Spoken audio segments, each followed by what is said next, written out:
The story behind the Eagles' Peaceful, Easy Feeling from the writer, Jack Tempchin. I'm John Beaudin from Rock History Music. Peaceful, Easy Feeling reached number 22 on the Billboard charts. It was written by the great Jack Tempchin, and I've heard many clips of him talking about the song and the inspiration behind it, and I asked him, I said, you know what, could you go long on this one? No Reader's Digest, not that he ever does that. But he gives us a nice full story of Peaceful, Easy Feeling.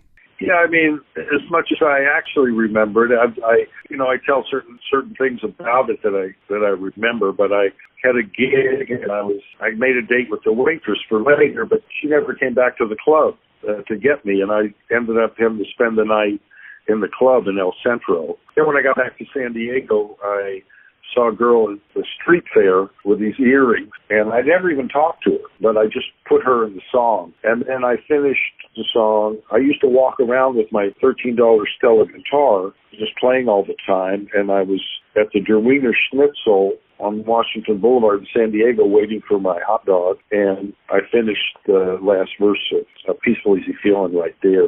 And then years later, they had a Peaceful, Easy Feeling Day in San Diego, and the event took place at the Wiener Schnitzel, and the Der Wiener Schnitzel company presented me with a solid gold wiener. So that's part of the story, you know. And but where it came from, I had a friend, and he was interested in Zen and psychedelic and all that, like way before the big wave came along. We would talk about things, and it's kind of like, well, everybody's looking for love, and you're looking and looking. But a lot of times when you're looking for something, when you finally stop desperately looking for it, and you just say, I'm not going to be going after this anymore, that's when it falls in your lap, because you just weren't ready. And that's kind of what Peaceful, Easy Feeling is about. You know, the guy's kind of going, well, this girl doesn't come through, I'm still fine. I'm still going to be fine. So I think that's what was underneath. You gave that song to Glenn, is it true, 8 days after the Eagles formed? Yeah. What happened was Glenn and J.D. had that place in Silver Lake. It's in the movie, and Jackson lived downstairs. And then later Jackson moved to his own place, and they asked me to come up to L.A., and they were going to help me out by introducing me to David Geffen, which they did.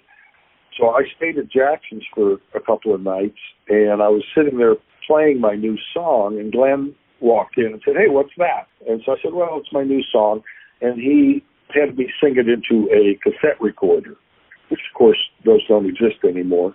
But and then he came back, and he says, Jack, I'm putting together a band. We've just been together 8 days. Is it okay if we work up your song? I said, yeah. So he came back the next day, and he played a cassette for me. I wish I had that thing.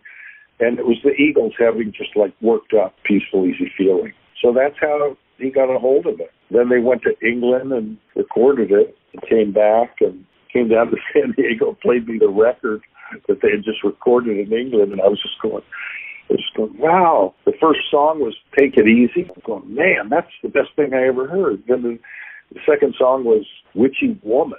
Gosh, this is the best thing I ever heard. Then the third song was Peaceful, Easy Feeling, and I'm going, this is the best album I've ever heard. So that's how it happened. Boom. We'll have more of our conversation with Jack Tempchin coming up next week. Go to jacktempchin.com.